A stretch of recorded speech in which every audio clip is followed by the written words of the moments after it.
اللہ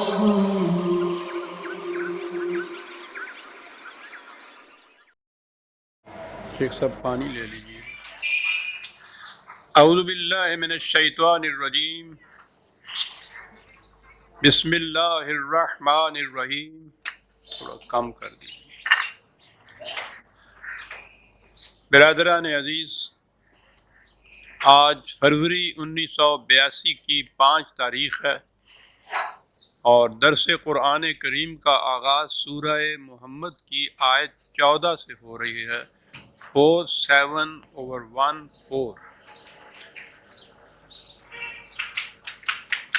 یوں تو سارے قرآن کریم کا ایک ہی موضوع ہے اور سابقہ آیات میں خاص طور پہ یہ چلا آتا ہے، وہ کشمکش جو چلی آ رہی ہے، وہ چراغ مصطفی سے شرار بولہبی کی، جسے کہا جا رہا ہے حق اور باطل کی کشمکش، بھئی یہ ہے ساری داستان۔ تو وہ 2 گروہ بتاتا ہے، ایک گروہ وہ کہ جو ان ویلیوز کے تابع زندگی بسر کرتا ہے جو غیر متبدل ہیں، وحی کے ذریعے سے عطا ہوئی ہیں، جس میں نوع انسانی کی منفعت پیش نظر ہے، اور دوسرا گروہ وہ ہے کہ جس کو اپنا ہی مفاد سامنے ہے، اس کے ویلیوز کی کوئی بات نہیں، طبعی زندگی منتہا ہے، اسی کا مفاد ان کے پیش نظر ہے۔ تو یہ 2 گروہ ہیں جن کا ٹکراؤ شروع سے چلا آ رہا ہے۔ آخری آیت میں بھی یہی چیز تھی، ایک کو وہ اصحاب جنت کہتا ہے، دوسرے کو اہل سقر کہتا ہے، ایک کا مومن کہتا ہے، دوسرے کو کافر کہتا ہے۔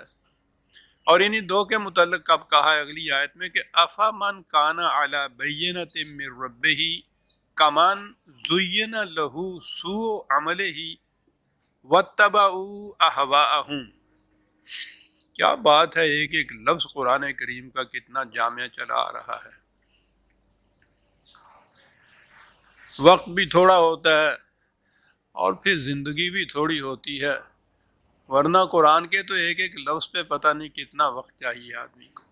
کہا کہ یہ 2 گروہ ہیں، ذرا غور کیجئے کہ کیا یہ 2 برابر ہو سکتے ہیں، اور کیا یہاں کہا ہے ایک وہ ہے کہ جو نہایت واضح شاہراہ کے اوپر چلا جا رہا ہے، جو اسے سیدھا منزل مقصود تک پہنچا دے گا، کسی قسم کا الجھاؤ نہیں، فریب خوردگی نہیں، غلط فہمی نہیں، فریب دہی نہیں، صاف واضح راستہ منزل تک پہنچانے والا۔ دوسرا گروہ ہے کہ جسے اس کے غلط کام صحیح بن کر دکھائی دیتے ہیں، برائی بھلائی بن کر دکھائی دیتی ہے۔ یعنی یہ عجیب چیز ہے خود فریبی کی کہ اسے غلط کام اچھے بن کر دکھائی دیتے ہیں، بلکہ مزین نظر آتے ہیں، خوشنما نظر آتے ہیں۔ یہ کون سا طبقہ ہے؟ کھلے بندوں جو لوگ خلاف ورزیاں کرتے ہیں ان قوانین کی، ان اقدار کی، وہ اس خود فریبی میں مبتلا نہیں ہوتے، وہ دھڑلے سے یہ سب کچھ کرتے ہیں کہ ٹھیک ہے ہم نہیں مانتے، ہم وہی کچھ کریں گے جو ہمارا دل چاہے گا۔ انہیں سوء عمل ان کا جو ہے، بری بات بھلائی بن کے دکھائی نہیں دیتی، بھلائی انہیں بن کے دکھائی دیتی ہے کہ جو چیزیں تو غلط ہوتی ہیں لیکن اس خود فریبی میں مبتلا ہوتے ہیں کہ یہ بالکل صحیح کام ہے، مذہب کا کام ہے، اسلام کا کام ہے، دین کا کام ہے، نیکی کا کام ہے، اور وہ اس خود فریبی میں مبتلا رہتے ہیں۔ زُیّنَ لَہُ سُوءُ عَمَلِهِ، در حقیقت وہ کام تو برائی کا ہوتا ہے لیکن انہیں مزین بن کے دکھائی دیتا ہے کہ بہت اچھا کام ہے۔ یہ صورت کیسے پیدا ہوتی ہے؟ کہا وَاتَّبَعُوا أَهْوَاءَهُمْ۔ جو شخص یہ جسے ہم نے اقدار کہا ہے، ویلیوز کہا ہے، وحی کی رہنمائی کہا ہے، وہ خارج سے ملتی ہے، باہر سے ملتی ہے، اس میں کسی قسم کی خود فریبی نہیں ہوتی۔ چوراہے پہ وہ جو بتی جلتی ہے، وہ جو سرخ اور سبز جو ہوتی ہے وہ خارج میں ہوتی ہے، وہ ہر ایک کو پتا ہے کہ یہ سرخ بتی ہے، اس میں رکنا ہے، سبز ہے آگے بڑھنا ہے۔ اور اگر یہ صورت نہ ہو، خارج سے روشنی نہ ملے، انڈیکیشن نہ ملے، رہنمائی نہ ملے، خود ہی فیصلہ کرنا ہو، تو پھر اپنی اپنی خواہشات، اپنے اپنے مفاد کے مطابق فیصلے ہوتے ہیں۔ کہا جب کیفیت یہ ہو جائے انسانوں کی کہ ہر شخص اپنے مفاد کے مطابق قدم اٹھائے، تو ظاہر ہے کہ وہ اپنے نقصان کے لیے تو کبھی نہیں قدم اٹھائے گا۔ بذام خیش وہ یہی سمجھے گا کہ یہ فائدے کی چیز ہے، خود جو فیصلہ کیا۔ لیکن اس نے کہا ہے کہ یہ بات ہر انسان کے اپنے فیصلہ کرنے کی نہیں ہے، انسان کے فیصلوں پہ اس کے جذبات جو ہیں وہ محیط ہوتے ہیں، حاوی ہوتے ہیں، یا کم از کم انہیں متاثر کر دیتے ہیں۔ اور یہ چیز اس طرح سے انکانشس مائنڈ جسے آپ کہتے ہیں، غیر شعوری طور پر انسان کے اندر سے یہ چیز ایسے ہوتی ہے کہ شعوری طور پہ اسے معلوم ہی نہیں ہوتا کہ میں یہ غلط کام کر رہا ہوں۔ یہ مذہب کے نام کے اوپر دنیا میں جو کچھ ہو رہا ہے، ہوتا چلا آ رہا ہے۔ حیرت ہے کہ جو لوگ تو مانتے ہی نہیں ہیں، ان کو باہر کھڑے ہوئے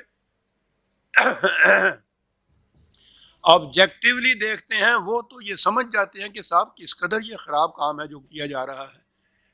لیکن یہ جو اس غلط فہمی میں مبتلا ہوتے ہیں مذہب کے نام کے اوپر، انہیں یہ چیز نظر ہی نہیں آتی۔ معاف رکھیے گا، وہ غلط فہمی میں مبتلا ہوتے ہیں، انہیں مزین بن کے وہ چیز دکھائی دیتی ہے۔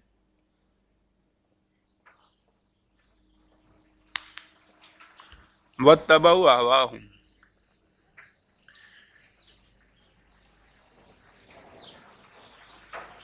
جو کچھ ہے فی الحقیقت ویسا نظر آ جانا اس کا، یہ بڑی چیز ہے کہ خود فریبی میں مبتلا نہ رہے۔ ایک روایت ہے جسے منسوب کیا جاتا ہے نبی اکرم صلی اللہ علیہ وسلم کی طرف، اور میں سمجھتا ہوں کہ وہ صحیح ہو سکتی ہے، بڑی اہم چیز ہے۔ فرمایا کہ دعا ہے یہ کہ اللہم ارنا حقائق الاشیاء کما ہی، یا اللہ مجھے ہر شے کی حقیقت کو جیسی وہ فی الحقیقت ہے صلاحیت دے کہ میں وہ دیکھ سکوں کہ وہ فی الحقیقت کیسے ہے۔ بڑی چیز ہے یہ، فریب نگاہ نہ ہو اس کے اندر، رنگین چشمے سے نہ دیکھا جائے، جیسے وہ ہے ویسی نظر آئے مجھے۔ تو ویسی تو نظر آئے گی اگر آبجیکٹیولی کوئی چیز روشنی ہوگی، اس کی روشنی میں آپ دیکھیں گے تو ویسے نظر آئے گی۔ سورج کی روشنی میں تو سانپ سانپ نظر آتا ہے، رسی رسی نظر آتی ہے۔ رات کی تاریکی میں تو آپ اس غلط فہمی میں مبتلا ہو سکتے ہیں کہ سانپ کو رسی سمجھ لیں یا رسی کو سانپ سمجھ لیں۔ خارج سے روشنی کی ضرورت ہے، اور وحی کی ضرورت یہی ہے کہ پھر انسان اپنے جذبات کا اتباع کرنے کی بجائے وہ جو خارج سے وحی کی رہنمائی ملتی ہے اس کے پیچھے چلتا ہے۔ وہاں وہ سانپ سانپ نظر آتا ہے، رسی رسی نظر آتی ہے، دھوکہ نہیں کھاتا۔ دین میں انسان دھوکہ نہیں کھاتا کیونکہ وحی خداوندی کی روشنی میں وہ چلتا ہے۔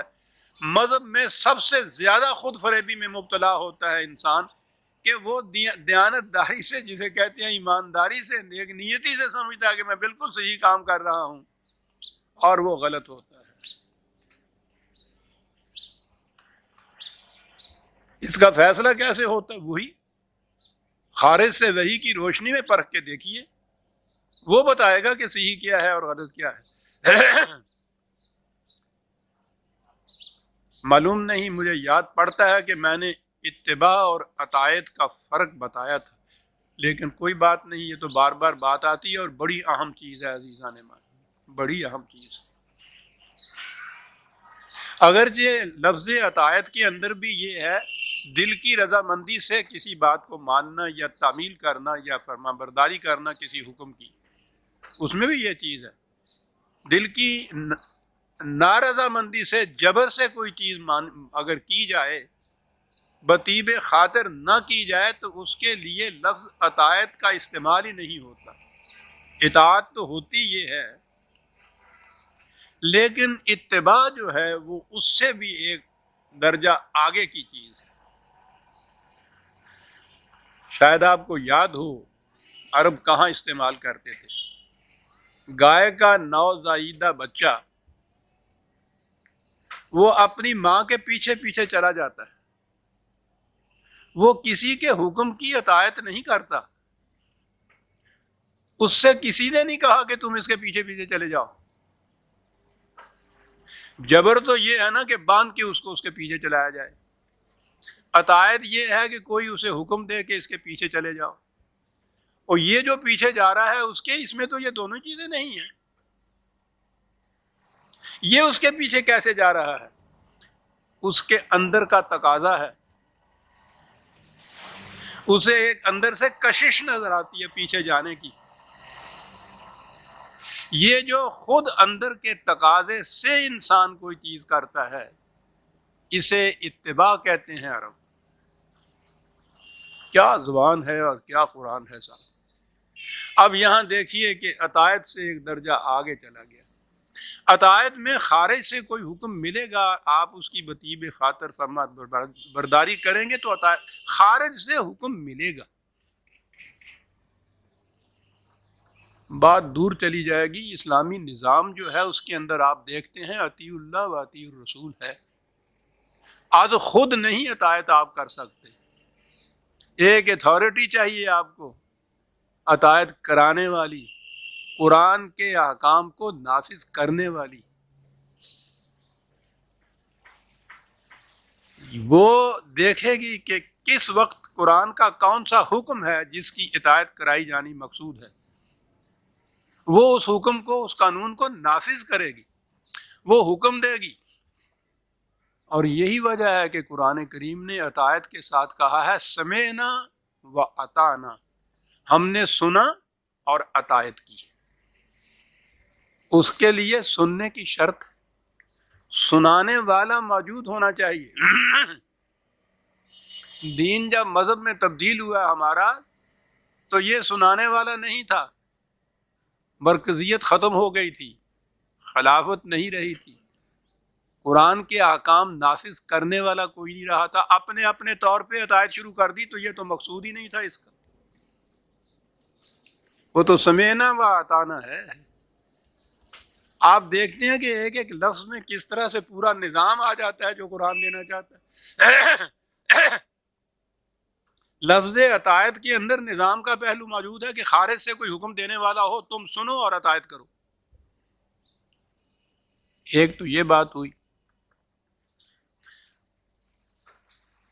اور بسیار شیوا ہاست بوتارا کے نام نیست، بہت سی اطاعتیں. اب میں اطاعت کا لفظ لے رہا ہوں، وہ جو اتباع کا لفظ ہے خارج سے اس میں حکم نہیں آتا. دل کے ارادے کے لیے خارج کا حکم نہیں ہوتا، اندر کے تقاضے کے لیے خارج کا حکم نہیں ہوتا.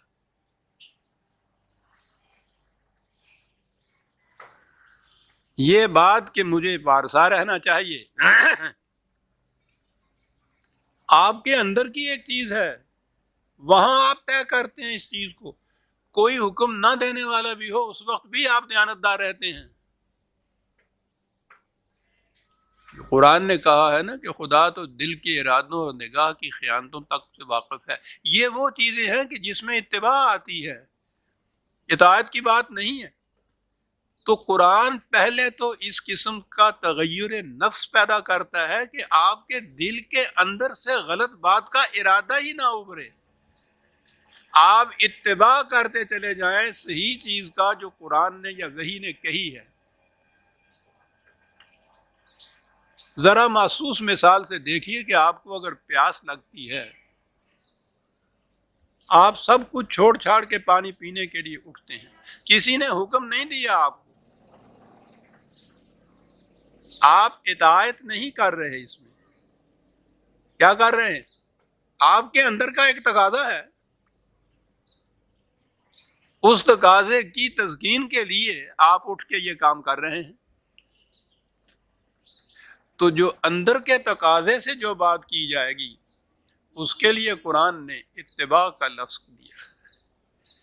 خالی قرآن کے لیے سارے قرآن میں اطاعت کا حکم نہیں آیا ہے، اتباع کا لفظ آیا ہے. اور جو ہی وہ نظام قائم کرتا ہے قرآن کا، وہاں اطاعت کا لفظ آیا ہے، اتباع کا لفظ نہیں آیا. تو مومن کی پہلی چیز جو ہے خصوصیت، وہ تو یہ ہے کہ وہ اتباع کرتا ہے اقدار خداوندی کا. جب کوئی نہ بھی حکم دینے والا ہو تب بھی وہ اپنے دل کے تقاضے سے اس کی پیروی کرتا ہے. بہت بڑی چیز ہے جو وہ تغیر نفس پیدا کرتا ہے. اور یہ دل کے تقاضوں والی لوگ تو ہیں کہ پھر جو اس طرح سے اطاعت کرتے ہیں کہ ثم لا یجدوا فی قلوبہم حرجا مما قضیت، کہا ہے کہ رسول فلا وربک لا یؤمنون حتی یحکموک فیما شجر بینہم، تیرا رب شاہد ہے اس کے اوپر کہ یہ لوگ کبھی مومن نہیں ہو سکتے تا وقت کہ اپنے تمام معاملات کا فیصلہ کرانے کے لیے تیرے پاس نہ آئے، اور پھر اس کے بعد جب تو فیصلہ دے دے سلموا تسلیما، اسے وہ تسلیم کریں، لیکن کس طرح؟ اپنے دل میں بھی اس کے خلاف گرانی محسوس نہ کریں. اطاعت میں بھی یہ چیز موجود ہے، لیکن بہرحال ایک خارج سے حکم ملنے کے بعد یہ اطاعت ہوتی ہے. اور وہ تو افراد ایسے تیار کرتا ہے کہ وہ اپنے اندر کے تقاضے سے ان اقدار کی پیروی کرتے ہیں، اسے اتباع کہا جاتا ہے. قرآن میں جہاں جہاں احوا کا لفظ آیا ہے، انسان اپنے جذبات، اپنے خواہشات کی کتابیں چلتا ہے، وہاں ہر جگہ اتباع کا لفظ. اپنے اندر کی خواہشات کی پیروی کرنا، اس کے لیے اطاعت کا لفظ ہی نہیں آیا. عزیزان من، قرآن یوں سمجھ میں آتا ہے وَاتَّبَعُوا أَهْوَاءَهُمْ. دیکھا آپ نے اس کا نتیجہ کیا ہوتا ہے؟ زُيِّنَ لَهُ سُوءُ عَمَلِهِ، یوں ہی اپنے ہی جذبات کا اتباع کیا کہ جو کچھ اس نے، تو ہر فرد کے جذبے اس کے اپنے مفاد کے لیے ہوں گے. یاد رکھو، اپنے نقصان کے لیے کبھی نہیں کوئی سوچتا. یہ الگ بات ہے کہ جسے فائدہ سمجھتا در حقیقت وہ نقصان ہو.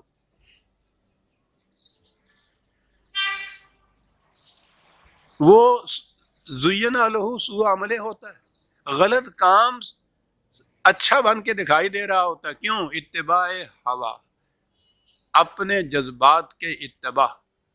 تو یاد رکھیے، اپنے ہی جذبات کے اتباع سے خواہ آپ کتنا ہی کتنا نیک کیوں نہ اس کو سمجھ رہے ہوں، وہ صحیح دین نہیں ہے. دین یہ ہے کہ خارج سے جو وحی مل رہی ہے اس کے مطابق تو اطاعت ہو، اور آپ کے اندر اس قدر تغیر آ چکا ہو کہ آپ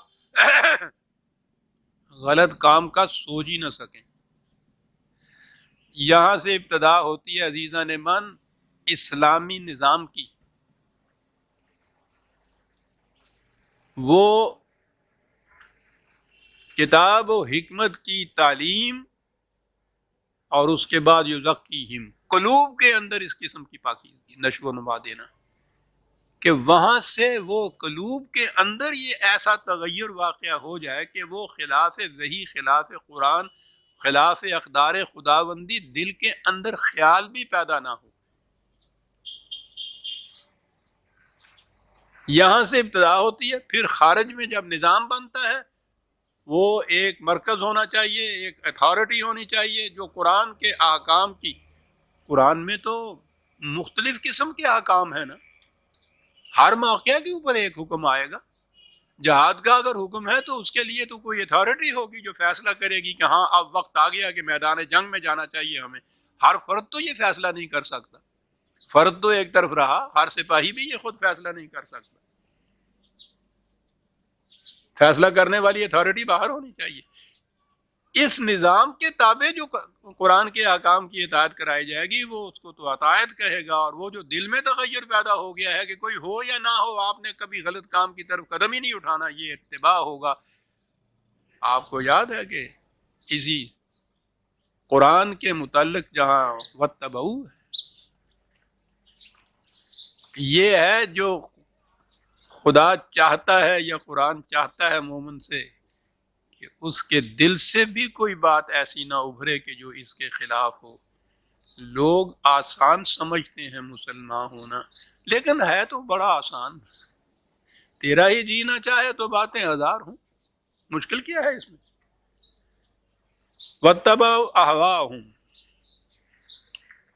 تو پھر وہ جو نہایت واضح شاہراہ کے اوپر چلا جا رہا ہے، جس میں کوئی پیچ نہیں، خم نہیں، کجروی نہیں، بین ہے منزل تک پہنچنے کے لیے، اور وہ کہ جس کو غلط کام بھی اچھے بن کے دکھائی دے رہے ہیں اور وہ فیصلے وہ اپنے مفاد کے، اپنے جذبات کے تابع کرتا کہا کہ کیا یہ دونوں کبھی برابر ہو سکتے ہیں؟ اب برابر نہیں ہو سکتے۔ وہ جو پہلا شاہراہ پر چلنے والا ہے وہ کہاں ہے؟ مثل الجنت التی وعد المتقون۔ مثل، میں نے کہا تھا نا کہ قرآن کریم نے جنت اور دوزخ جو اخروی زندگی کی ہے اسے تمثیلی انداز میں بیان کیا ہے۔ یہاں بھی ہے، اس سے دوسرے مقام پہ بھی ہے، وہاں بھی مثل ہی کہا ہے۔ مثال کے ذریعے سے ہی اس زندگی کی کیفیات کو سمجھایا جا سکتا ہے، جیسے وہ ہے اس کی کنہ و حقیقت ہمارے شعور کی موجودہ سطح پہ سمجھ میں آ نہیں سکتی، تو مثال کے ذریعے سمجھایا ہے قرآن نے ہمیشہ۔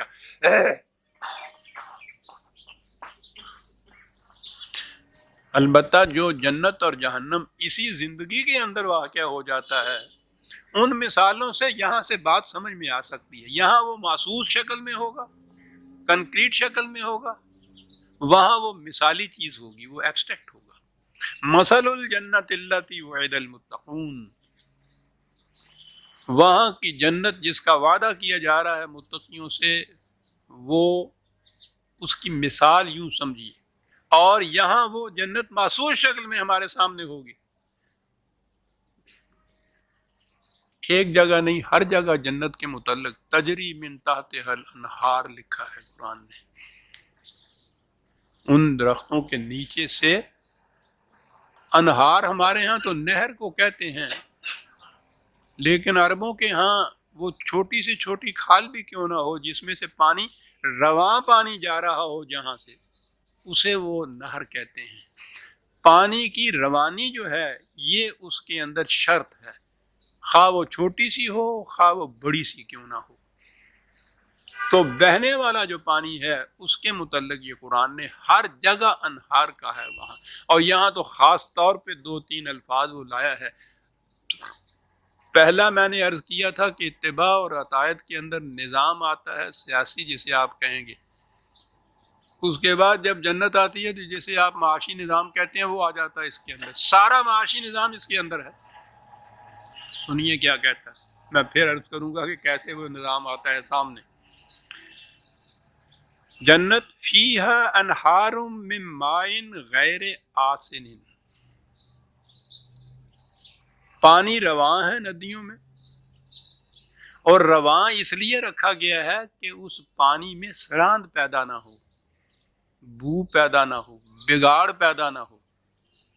وہ ہے نا کہ بو فساد کی آتی ہے بند پانی میں۔ کوئی پانی جو جس کی روانی آپ بند کر دیں اور وہ رک جائے کسی ایک مقام کے اوپر، تھوڑے دنوں تک تو وہ صاف ستھرا رہتا ہے، اس کے بعد اس کے اندر بو بگڑتی ہے، ذائقہ بگڑتا ہے، تاثیر بگڑتی ہے، سڑان پیدا ہو جاتی ہے، پانی زہر ہو جاتا ہے۔ وہی پانی کھڑا رہے تو اس کی یہ کیفیت ہوتی ہے، بہتا چلا جائے تو وہ اسی قسم کا صاف شفاف مصفا پانی ہوتا ہے۔ تو قرآن نے پہلی چیز تو اس میں یہ کہی کہ تاکہ اس میں سڑان نہ پیدا ہو پانی۔ وَأَنْهَارٌ مِّن لَبَنٍ لَمْ يَتَغَيَّرْ طَعْمُهُ، اور پھر دودھ کی نہریں۔ وہ نہریں میں نے کہا ہے نا کہ اس پہ غور کیجئے، نہر کیوں کہا گیا ہے، میں ابھی عرض کروں گا یہ۔ یعنی یہ یوں نہیں ہے کہ جیسے یہ ہمارے سامنے یہ ایف سی کالج والی نہر بہ رہی ہے کہ وہ دودھ اس طرح سے پانی یوں بہ رہا ہوتا، بہ رہا ہے، رواں ہے، کھڑا نہیں ہے۔ لم یتغیر طعمہ، تاکہ اس کا ذائقہ نہ بدل جائے، اس کی خیصیت جو ہے نشو و نما دینے کی وہ نہ بدل جائے۔ وَأَنْهَارٌ مِّن خَمْرٍ لَذَّةٍ لِّلشَّارِبِينَ، اور خمر انگوروں کے فشردے کو کہتی ہے، نچوڑ جسے آپ کہتے ہیں، وہ تازہ رہے، بہتا رہے، تو اس میں صرف تقویت ہوتی ہے، کچھ تھوڑا سا کہہ لیجئے کہ کچھ ذہنی طور پہ کچھ نشاط بھی ہوتا ہے، اس کی جو وہ خاصیت ہوتی ہے، اس میں یہ چیز ہوتی ہے، نشہ نہیں ہوتا۔ قرآن کریم نے جہاں کہیں بھی اپنے جنت کی، جسے ہم شراب کہتے ہیں، لفظ شراب عربی زبان میں وائن کے لیے نہیں آتا، لکر کے لیے نہیں آتا، ہر پینے والی چیز کو ان کے ہاں شراب کہا جاتا ہے۔ شرابہ کے معنی پینا ہوتا ہے۔ یہ تو ہمارے ہاں ہے نا کہ وہ شراب اب ہوتی ہی وہ شراب ہی کے لیے لفظ استعمال ہوتا ہے، جو ہر پینے والی چیز کے لیے ہم شراب نہیں بولتے۔ عربوں کے ہاں یہ بات نہیں ہے۔ تو قرآن نے اپنے ہاں خود واضح کر دیا ہے کہ جسے جنت کی شراب تم کہتے ہو، اس میں نشہ تو ایک طرف رہا، غنودگی بھی نہیں ہوگی، خمار بھی نہیں ہوگا۔ اس کے لیے حوالے آپ لکھنا چاہتے ہیں لکھیے 52/23، 52/23 اور 56/19، دو ہی کافی ہیں۔ اور مقامات میں بھی ہیں جہاں خصوصیت سے لفظ تو لائے ہیں قرآن یہی شراب یا خمر کا ہی، لیکن کہا ہے کہ یاد رکھو اس میں نشہ نہیں ہوگا۔ یہاں والے شرابی سے کہا جائے کہ شراب تو ہے لیکن اس میں نشہ نہیں ہے، تو کہنا ڈول دے پرے جا کے، میں انہوں کی کرنا عادت سی ہے، نشہ ہے نہ اب کیف، پانی نہ پیا شراب پی لی لیکن وہ یہ کہتا ہے کہ وہ اس میں وہ تقویت کی چیز جو ہے، اسی لیے لفظ خمر استعمال کیا اس نے، وہ انگوروں کے نچوڑ کو کہتے ہیں کہ اس میں وہ تقویت والی چیز جو ہے وہ تو آ جائے لیکن نشہ والی چیز نہ آئے۔ تو پتہ ہے آپ کو کہ یہ نچوڑ جو ہے، فشردہ جو ہے ان کا انگوروں کا، یہ پھلوں کا، اس میں نشہ کب پیدا ہوتا ہے؟ اس کو روک کے رکھتے ہیں، بند رکھتے ہیں، اس بندش کے بعد اس میں نشہ پیدا ہوتا ہے۔ اور پھر وہاں کے جو سنتے ہیں ہم یورپ کی شرابیں، خاص طور پہ فرانس کی، تو وہ تو کہتے ہیں 300 سال سے یہ زمین میں دبائے ہوئے تھے پیپے، یعنی اتنا بند رکھتے ہیں اس کو، اگر وہ انہار کی شکل میں رہے بہتا ہوا، اس میں نشہ نہیں پیدا ہوتا، اس میں سرمستیاں نہیں آتی۔ ابھی میں عرض کروں گا کہ یہ کیا کچھ کہہ رہا ہے قرآن۔ وَأَنْهَارٌ مِّنْ عَسَلٍ مُّصَفًّى، بہنے والا شہد مصفہ، صاف ستھرا۔ مسل تو اس لیے کہا وَلَهُمْ فِيهَا مِنْ كُلِّ ثَمَرَاتٍ، بہرحال ہر قسم کے پھل، ہر قسم کی چیزیں۔ یہ جو چیزیں چار کہیں قرآن نے اپنے اپنے ادراک کے مطابق اس کا مفہوم سمجھا جا سکتا ہے۔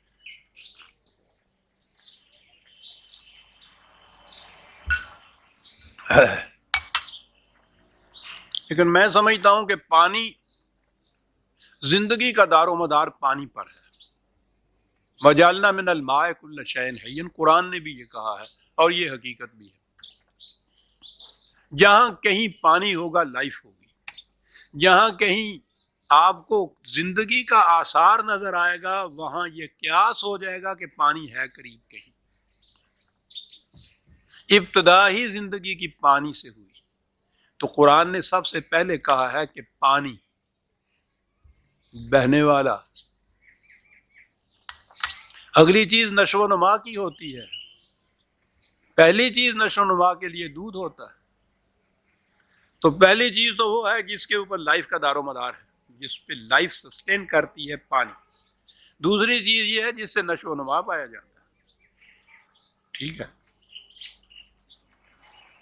تیسری چیز جس کے اندر اس نے فشردہ انگور جو کہا ہے، پھلوں کا نچوڑ کہا ہے، اس میں توانائی کی صورت ہے، اور اگر غلط معنی نہ لیں تو کچھ کیف یا نشاط کی بھی تو اس کے اندر ہو سکتی ہے، اس قسم کی توانائی کہ جس میں کچھ سرور سا پیدا ہو انسان کو، لیکن وہ سرور شراب والا نہ ہو، کیونکہ قرآن نے خود کہہ دیا کہ وہ نہیں۔ اچھی غذا جو ہے صحیح جس میں معدے کو محنت نہ زیادہ کرنی پڑے لیکن ماحصل اس کا جو ہے وہ خون میں روانی پیدا کر دے، تو اس میں ایک کیفیت پیدا ہوتی ہے۔ اصل یہ ہے کہ تندرستی اور صحت جو ہے اس میں ایک نشہ ہوتا ہے، اگر آپ نشے کے لفظ کو ان معنوں میں نہ لیں، ایک کیف ہوتا ہے، ایک سرور ہوتا ہے انسان کے اندر۔ ہم نے تو یہ سنی ہوئی بات کی ہے، پتہ نہیں کیا ہوتا ہے، لیکن صحت اور تندرستی کے اندر خود ایک سرور ہوتا ہے۔ ٹھیک، اس کو بھی ٹھیک کر دیجیے شیخ صاحب، اسے بھی آپ نے کچھ کیا تھا، وہ خود ہی ہو گیا۔ اور اگلی چیز جو ہے وہ شہد ہے۔ شہد کے متعلق دوسرے مقام پہ یہ ہے فیہ شفاء للناس، خطرات سے محفوظ رکھنے والی چیزیں۔ یہ اس لیے میں نے کہا ہے کہ من کل ثمرات آگے قرآن نے کہا کہ ہر قسم کی وہ پاکیزہ غذا جو ہے وہ وَمَغْفِرَةٌ مِّن رَبِّهِمْ، وہ مغفرت تو ہمارے ہاں کا ترجمہ ہی بخشش ہوتا ہے، تو کی نہیں بنتی، اس کے معنی ہے حفاظت کا سامان، خطرات سے محفوظ رکھنے کی چیز۔ تو اگر وہ بیماریاں ہی ہیں تو قرآن نے کہا ہے نا کہ شہد میں بیماریوں کے لیے شفا ہوتی ہے، تو وہ خطرات سے محفوظ رکھنا، مضر باتوں کے اثر سے محفوظ رکھنا، یہ چیز بھی اس کے اندر ہے۔ آخرت کی جنت اور اس کی یہ جو نوما ہے وہ تو تمثیلی بات ہے، یہاں ہم سمجھ نہیں سکے، وہاں بہرحال جس میں میں آپ حضرات کو نہیں شامل کرتا، اپنے آپ کو کہہ رہا ہوں کہ وہاں ان کی لذت ہی ہمارے نصیب نہیں ہوگی، یہ تو جنت والوں کی باتیں کہہ رہا ہے وہ، لیکن یہاں جو اس نے کہا ہے ہمارے نصیب میں تو یہاں کی جنت بھی نہیں آئی۔ یہ یہاں کی جنت کیسے بنتی ہے؟ ایک لفظ اس کے اندر اس نے کہا ہے کہ یہ بہنے والی چیز ہو۔ رزق اگر بہنے والا ہے، ہر ایک کے گھر کے سامنے سے وہ رواں دواں جاتا ہے، آوازیں دیتا ہوا سلسبیل پکارتا ہوا جاتا ہے، وہ اگر کہ جتنی جتنی کسی کی ضرورت ہے لیتا چلا جائے، یہ جنت کی پہلی نشانی ہے۔ پانی کو آپ لے لیجئے، جو ہی وہ نلکوں میں اپنے گھروں کے اندر آیا، باہر والا تڑپ کے مر جائے، وہ اس کے حصے میں نہیں آتا، بند ہو گیا پانی، رواں نہ رہا۔ اور اگر ٹینکی میں آ گیا تو پھر تو پوچھو ہی نہیں۔ رزق کے چشمے اگر بند ہو جائیں تو وہ جو بند کرتے ہیں ان کو اس کی ذات کے لیے تو وہ ہو، نو انسانی کی منفعت کے لیے وہ نہیں رہتا۔ اگر وہ نہر کی شکل میں پانی ہو تو ایک تو یہ ہے کہ کوئی اس کو اس طرح سے اپنی ذات کے لیے بند نہیں کر سکتا، اس نے تو روا رہنا ہے، جتنی ضرورت ہے لیتا چلے جائے، باقی آگے جائے، جو آگے ہے اس کو جتنی ضرورت ہے وہ لیتا چلے جائے۔ بہنے والے پانی میں ہر ضرورت مند کی ضرورت پوری ہو سکتی ہے، روک رکھنے میں یہ بات نہیں ہوتی عزیزان۔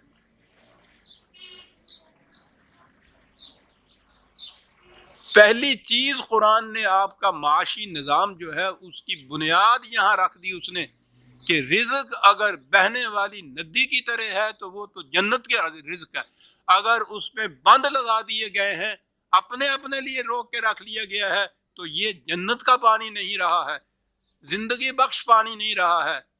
اس کے بعد جو تھوڑے وقت کے بعد کہتا ہے اس میں سڑان پیدا ہوتی ہے، تو پھر تو جہاں بھی اس نظام سرمایہ داری ہے اس کی سڑان تو ساری دنیا میں محفوظ ہے۔ بند لگائے اپنی اپنی ذات کے لیے۔ قرآن کریم نے اس کے لیے عزیزان من لفظ استعمال کیا تھا انفاق۔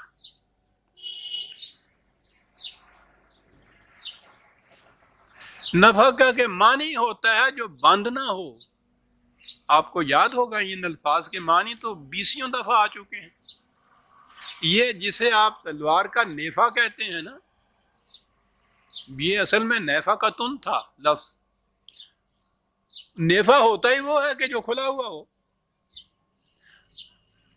اگر وہ سلا ہوا ہو، بند ہو، تو اس میں تو ہزار بند پرویا ہی نہیں جا سکتا۔ جو میانی دونوں طرف سے کھلی ہوئی ہو نا، اوپر سے روپیہ ڈالے نیچے سے نکلتا چلا جائے، اس کو وہ کہتے تھے نفقہ۔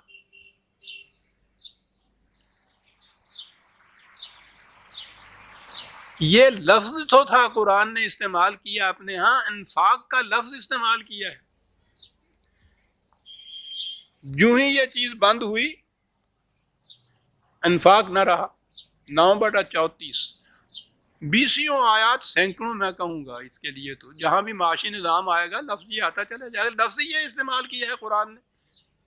یا ایھا الذین آمنوا ان کثیرا من الاحبار والرہبان لیاکلون اموال الناس بالباطل ویصدون عن سبیل اللہ۔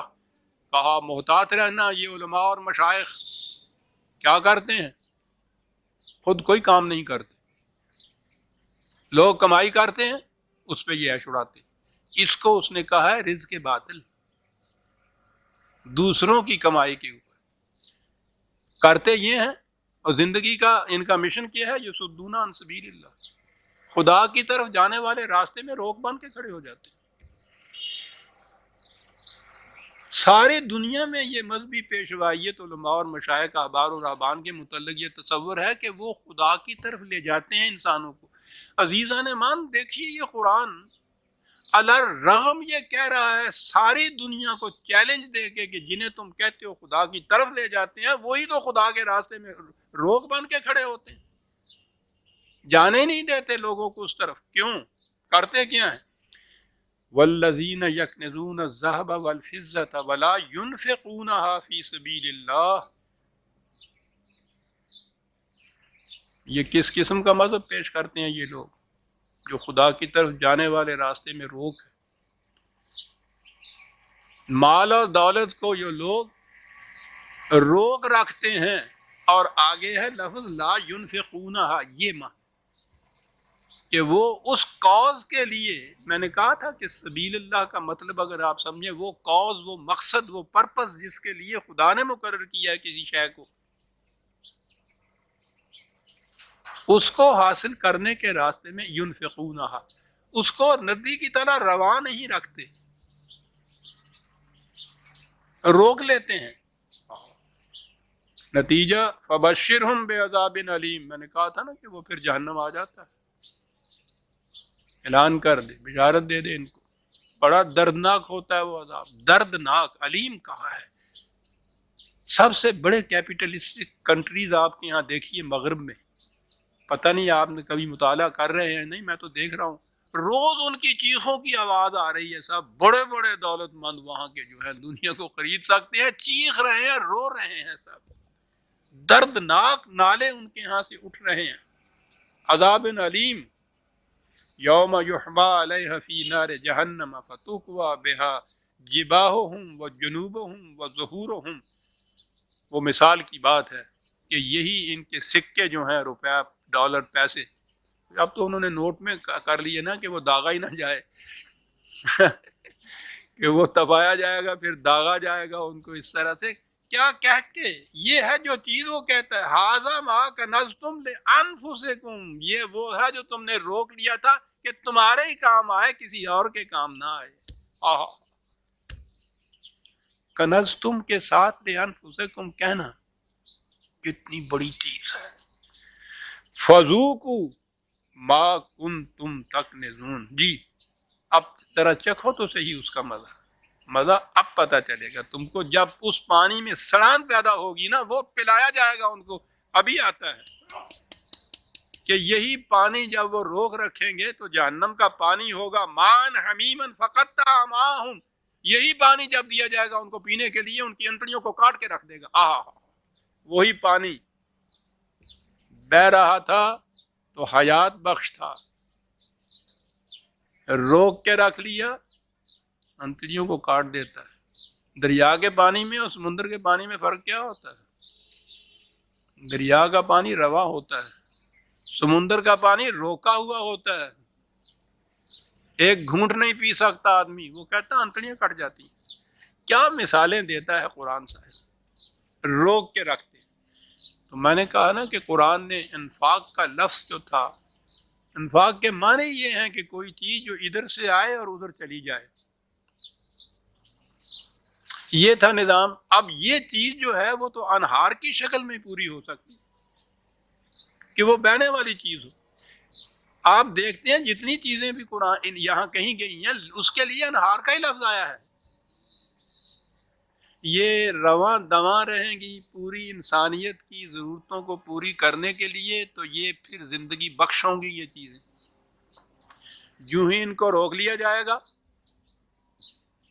تو ان میں پھر وہ تغیر پیدا ہو جائے گا.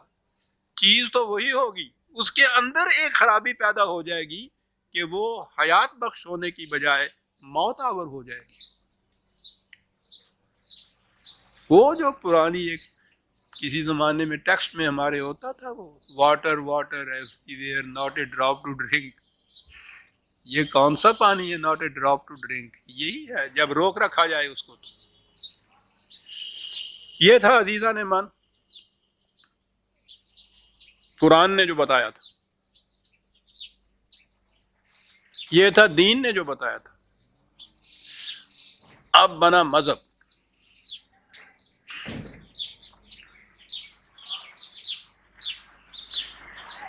اب مذہب میں کیا ہوا؟ پہلی بات تو انفاق کا جو. اب آ جائیے آپ کے یہاں کے ترجموں کی طرف. یہ سارے تراجم اور تفسیریں آپ کی جتنی بھی ہیں یہ مذہب اسلام کی ہیں, دین کی نہیں. انفاق کا ترجمہ جو تھا کھلا رکھنا, اس کی جگہ ترجمہ کر دیا خرچ کرنا. تو خرچ میں تو پہلے آپ کی ملکیت ہو گئی نا کہ آپ کے پاس وہ ہے, یعنی رکھا ہوا ہے, تو پھر اس میں سے خرچ کرتے ہیں نا.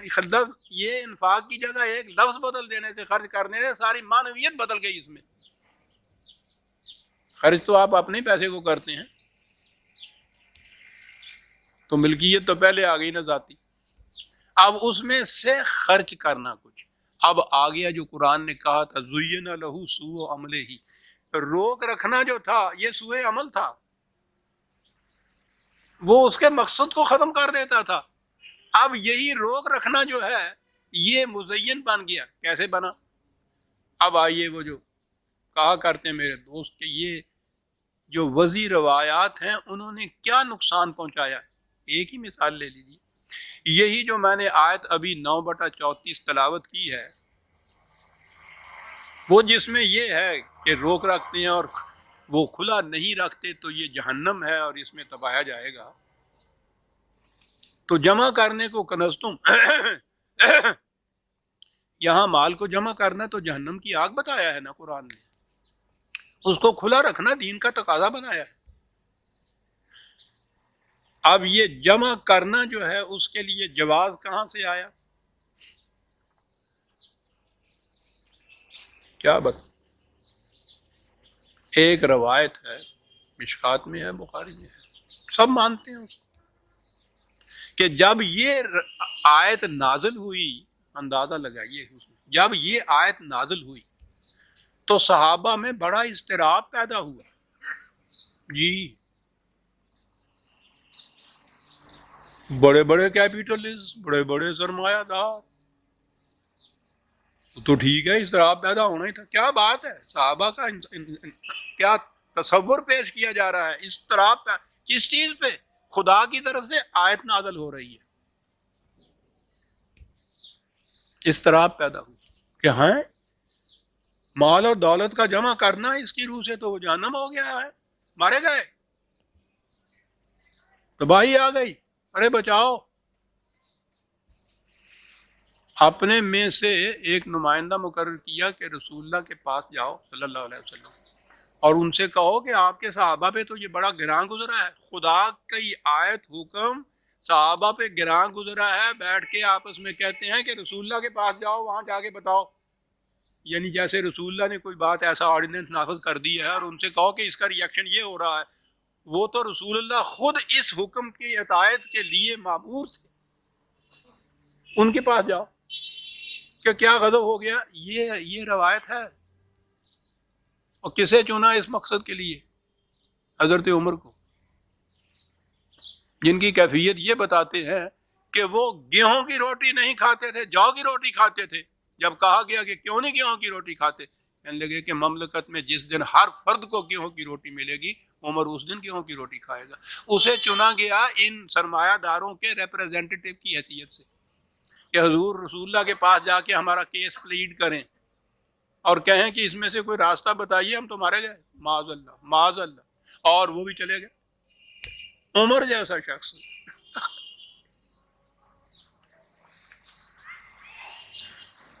یعنی یہ افسانہ گھڑنے والوں کی بھی نظر آتا ہے ذہنی کچھ کیفیت ایسی پس سی تھی کہ ان کے کردار, ان کے کریکٹروں کو بھی ذہن میں نہیں رکھا کہ کس کو بھیجنا چاہیے.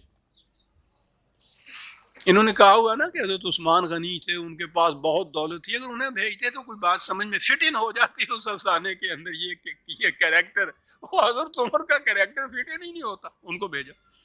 لیکن وہ بھیجا اس لیے کہ وہ عجیب قسم کا ایک کردار بنایا ہوا ہے انہوں نے حضرت عمر کا, کہ بات کے اوپر وہ ڈانٹتے ہیں, معاذ اللہ معاذ اللہ. اور جب وہ ڈانٹتے ہیں تو خدا کی طرف سے اس کے مطابق وہی نازل ہو جاتی ہے جیسے عمر کہتا ہے, معاذ اللہ. عزیزان احمان, کیا سنتے ہیں آپ کے ہمارے ساتھ کیا ہوا ہے. بہرحال وہ چلے گئے. حضور سے کہا کہ بڑا استراوا, کہنے لگے واہ, بات ہی نہیں سمجھ میں آئی ان لوگوں کے. ارے بابا, خدا نے زکوٰۃ کا جو حکم ساتھ دے دیا, بس اس میں سے جتنا جی چاہے جمع کرو, کوئی حد نہیں, کوئی نہایت نہیں. اور اس میں سے سال کے بعد اتنی سے پیسے جو ہیں وہ خرچ کر دیا کرو. وہ آ گیا نا انفاق کا ترجمہ, اتنے سے دے دیا کرو خدا کی راہ میں. خدا کی راہ میں ہو گیا. اب اس میں سے زکوٰۃ نکال دو تو باقی سارا مال کہتے ہیں پاکیزہ ہو گیا تھا. اور جب یہ چیز لکھا ہے کہ جب یہ چیز حضرت عمر نے آ کے بتائی تو انہوں نے نعرہ تکبیر بلند کیا, ہاں قلعہ فتح ہو گیا. یعنی سارا نظام سرمایہ داری بچ گیا صاحب, تو نعرہ تو بلند کر رہے ہیں. میرا خیال ہے انہوں نے مٹھائی بھی بانٹی ہوگی, چراغاں بھی کیا ہوگا, معاذ اللہ. اب آپ نے دیکھا یہ تصور زکوٰۃ کا کہاں سے آیا. یعنی جتنا جی چاہے جمع کرو, اس چیز کو جائز قرار دینے کے لیے بیچ میں سے اتنا سا نکالا تو وہ سارا نظام سارا الٹ گیا. اور اس سے مطمئن ہو گئے. اب آپ نے سوچا کہ یہ جو قرآن نے کہا تھا کمن زین لہو سوء عملہ ہی, غلط کام جن کو نہایت مزین بن کے دکھائی دے, ہے نا 1000 برس سے اس میں ہم چلے آ رہے. زکوٰۃ نہ نکالنے والے کو تو کچھ مذموم سمجھا جاتا ہے, کچھ نفرت کی نگاہ سے دیکھتے ہیں یہ مذہب والے. وہ جو اس میں سے زکوٰۃ نکال دیتا ہے نا, وہ کتنے بڑا سیٹ کیوں نہ بن گیا ہوا ہو, فارغ کے ذہن میں ہوتا ہے کہ صاحب اپنے مال میں سے زکوٰۃ نکال دیتا ہے. کس قدر مزین ہو گیا یہ عمل. وہ کیپیٹلزم جسے مٹانے کو قرآن آیا ہے, جسے وہ جہنم کی آگ کہہ رہا ہے, وہ جنت کا گلزار بن گیا اس ایک روایت کی روح سے. سوء عمل مزین بن گئے. مطمئن ہے زکوٰۃ دے دینے والا, خوش ہے زکوٰۃ دے دینے والا. دو ہی تو چیزیں ہیں آپ کے یہاں, زکوٰۃ اور نماز. قرآن نے اکٹھا ہی تو بیان کیا ہوا ہے. سنیے سورہ ماعون 107. یہ تو صورت ایسی ہے کہ پوری کی پوری تفسیر کے قابل. لیکن آپ کو پتا ہے, ارائیت الذی یکذب بالدین, تم نے اس شخص کی حالت پہ بھی غور کیا جو دین سے انکار کرتا نہیں کہا, اقرار تو کرتا ہے, اپنے عمل سے جھٹلاتا ہے اس کو. کیا بات ہے لفظ کی. کون ہے یہ؟ فذلک الذی یدعو الیتیم ولا یحض علی طعام المسکین. یہ وہ شخص ہے کہ جو شخص معاشرے میں تنہا رہ جاتا ہے اس کو دھکے دیتا ہے, جس کا چلتا ہوا کاروبار بند ہو جاتا ہے اس کی روٹی کا انتظام نہیں کرتا. دین کی تکذیب یہ کرتا ہے. پھر اپنے آپ کو فریب کیا دے لیتا ہے, نمازیں بڑی پڑھتا ہے. فویل للمصلین الذین هم عن صلاتهم ساہون تباہی ہے ان نمازیوں کے لیے، بے نماز کے لیے تو یہاں بات ہی نہیں کہی۔ تباہی ہے ان نمازیوں کے لیے کہ جو نماز کی غرض اور غایت اور مقصد کو تو نہیں جانتے۔ الذین ہم عن صلاتہم ساہون، اس کو تو انہوں نے فراموش کیا ہے۔ الذین ہم یراؤون، اور یہ جو محسوس حرکات و سکنات ہیں نا، کانوں تک آواز لے جاؤ، ہاتھ یہاں باندھو، رکوع میں یوں جاؤ، سجدہ یوں اس طرح سے کرو، سارا زور اس پہ دیا جاتا ہے۔ کہنے لگا اس کو نماز سمجھتے ہیں، صلاۃ، اور صلاۃ کی غایت جو تھی اس کو پس پشت ڈالا ہوا۔ یہ تباہی ہے ان کے لیے۔ کہا کیا کرتے ہیں یہ؟ یمنعون الماعون، اس رزق کو جو بہتے پانی کی طرح رہنا چاہیے تھا بند لگا کے اپنے لیے روک رکھتے ہیں۔ ویل للمصلی، صلاۃ و زکوٰۃ دونوں چیزیں اکٹھی آتی ہیں قرآن میں، یہاں صلاۃ آ گئی اور زکوٰۃ والے کے متعلق یہ کہا یمنعون الماعون۔ بڑا صاف تھا یہ، یہاں سے کیسے نکل سکتے تھے؟ حاجی صاحب نکلنے کی راہیں ہزار،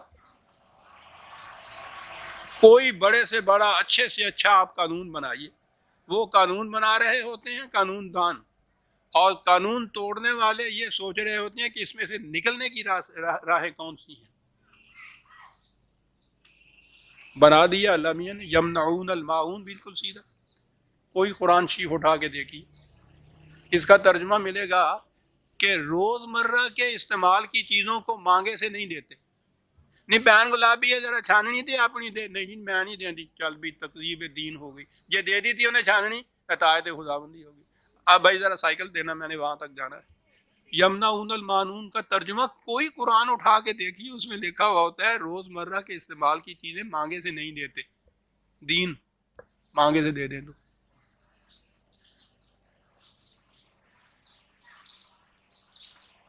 خود اس زبان میں یہ معان جو ہے معاون جسے کہا گیا ہے، بہتے پانی کو کہتے ہیں۔ یمنعون منع کرنا، یہ لفظ موجود ہے، روک رکھتے ہیں اس کو۔ یہ ہے وہ اوپر کہا گیا تھا نا کہ وہ یتیم کی پرواہ نہیں کرتے، مسکین کو کھانا نہیں دیتے، اسی کی تو تفسیر ہے کہ کرتے یہ ہیں کہ جس رزق کو ندی کی طرح، انہار کی طرح رواں دواں چلنا چاہیے، یمنعون الماعون، اسے روک رکھتے ہیں۔ اب یہ روک رکھنا تو بہت قابل نفرت بھی ہے، اور ویسے بھی نظر آتا ہے کہ قرآن کی تو منشا کے خلاف ہے۔ تو یہ مزین کیسے بنا؟ مزین ایسے پڑا کہ روک رکھو جتنا جی چاہے، سال کے بعد 2.5% اس میں سے دے دو تو یہ ہو گئی زکوٰۃ۔ اور اب ہمارے ہاں جو احیاء ہو رہا ہے اسلام کا، اس میں تو اور بھی یہ چیز پرلطف ہو گئی ہے۔ اس میں آپ کو تو معلوم ہی ہوگا جن کا کٹتا ہے، زکوٰۃ اس میں کاٹی جاتی ہے وہ اماؤنٹ لوگوں کا جو ایسی شکل میں جمع ہے جس پہ انٹرسٹ یا سود ملتا ہے، یعنی بینک کے اندر آپ کا فکس ڈپازٹ جو ہے اس پہ انٹرسٹ ملتا ہے، سیونگز کے اندر آپ کو انٹرسٹ ملتا ہے، نیشنل سیونگ کے سرٹیفکیٹس کے اوپر آپ کو انٹرسٹ ملتا ہے۔ ان اماؤنٹس پہ جس پہ گورنمنٹ خود سود دیتی ہے، وہ انٹرسٹ یا سود جسے قرآن نے اعلان جنگ کہا ہے خدا اور رسول کے خلاف، جس اماؤنٹ کے اوپر یہ انٹرسٹ یا سود ملتا ہے اس میں سے وہ زکوٰۃ کاٹتے ہیں۔ جس میں انٹرسٹ نہیں ملتا نا اس پہ نہیں کاٹتے، کرنٹ اکاؤنٹ پہ نہیں کاٹتے۔ تو زکوٰۃ تو یہ ہو گئی، اور باقی سارا کچھ وہ جو اصل اماؤنٹ، پرنسپل اماؤنٹ ہے آپ کا، اور پلس وہ جو سارا انٹرسٹ مل رہا ہے، یہ سارا جتنا ہے حلال و طیب ہو گیا، کیونکہ اس میں سے یہ اتنے پیسے جو تھے وہ بھی آپ نے دیے نہیں ہیں، وہ ان سے کاٹ دیے ہیں، لوگ اس کے خلاف اپیلیں کرتے رہتے ہیں۔ یہ ہو گئی زکوٰۃ، وہ ہو گئی صلاۃ۔ تو قرآن نے دو ہی تو حکم دیے ہیں پکے جو ہیں ساری جماعت، یقیمون الصلاۃ و آتوا الزکوٰۃ، یقیم دونوں چیزیں آ گئی۔ غور فرمایا کہ زین لہو سوء عمل ہی، جو قرآن نے کہا ہے کہ سوء عمل، غلط کام مزین بن جاتے ہیں پھر ان کی نگاہوں میں، مزین بن جاتے ہیں۔ ہمارا دور تو اس اعتبار سے بہت اچھا ہے، اس میں ان چیزوں کی لفظی تفسیر کی ضرورت ہی نہیں ہے۔ صورت ببی عالم پرس شکلوں نظر آؤں بیٹی۔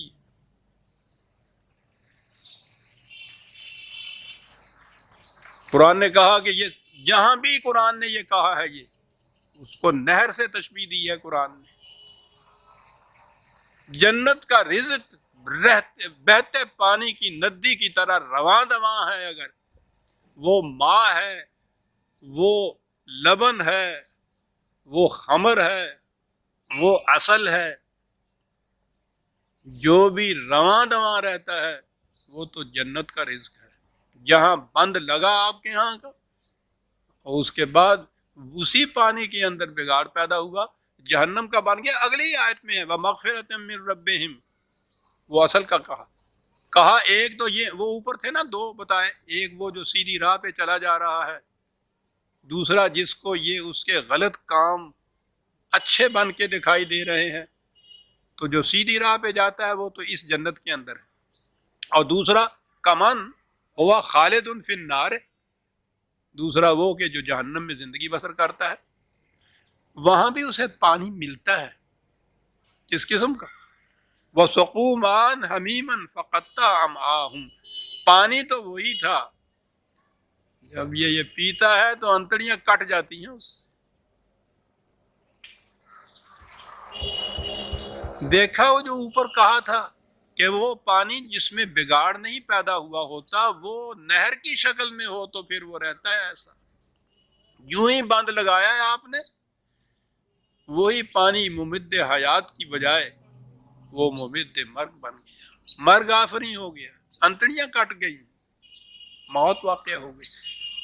انسانیت کی آج عزیزان من انتڑیاں کٹ گئی، زندگی کا کہیں نشان نظر دیا۔ حیوانی سطح کے اوپر تو زندگی ہے، انسانی سطح کے اوپر کہیں زندگی نہیں۔ یہ دونوں فریقوں کے متعلق قرآن نے تقابل کیا تھا۔ آپ دیکھتے ہیں کہ جنت اور جہنم کے تقابل میں بات کیا کہا گیا ہے، وہ پیسہ تو وہی ہوتا ہے، ایک سے حیات ملتی ہے، دوسرے سے انتڑیاں کٹ جاتی ہیں۔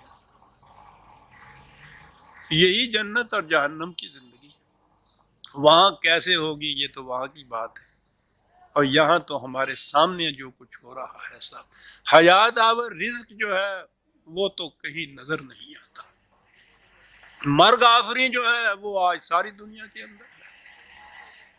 باقی رہا یہ کہ اب سانس لینے والے انسان چلتے پھرتے ہیں، تو قرآن نے کہا تھا نا کہ کما تاکل الانعام، یہ انسان نہیں ہے، کہا حیوان بھی تو چلتے پھرتے تمہیں نظر آتے ہیں، زندہ نظر آتے ہیں، وہ انہیں بھی زندہ اور مردہ حیوان کہا جاتا ہے نا۔ تو کہا یہی زندگی کا اشتراک ہے جو اس قسم کے معاشرہ کے انسانوں میں اور حیوانوں میں ہوتا ہے۔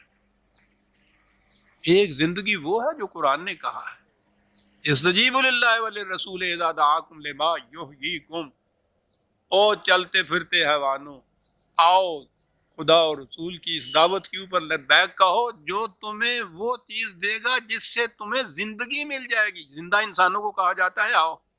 دیکھا زندگی اور زندگی میں فرق، یہ ہے عزیزان من دونوں میں فرق۔ آیتیں تو دو ہی آج ہوئیں، لیکن بات بڑی اہم تھی، وہ آ گئی۔ سورہ محمد کی آیت 15 تک ہم آ گئے عزیزان من، اور 16ویں آیت سے ہم آئندہ لیں گے۔ ربنا تقبل منا انک انت السمیع العلیم۔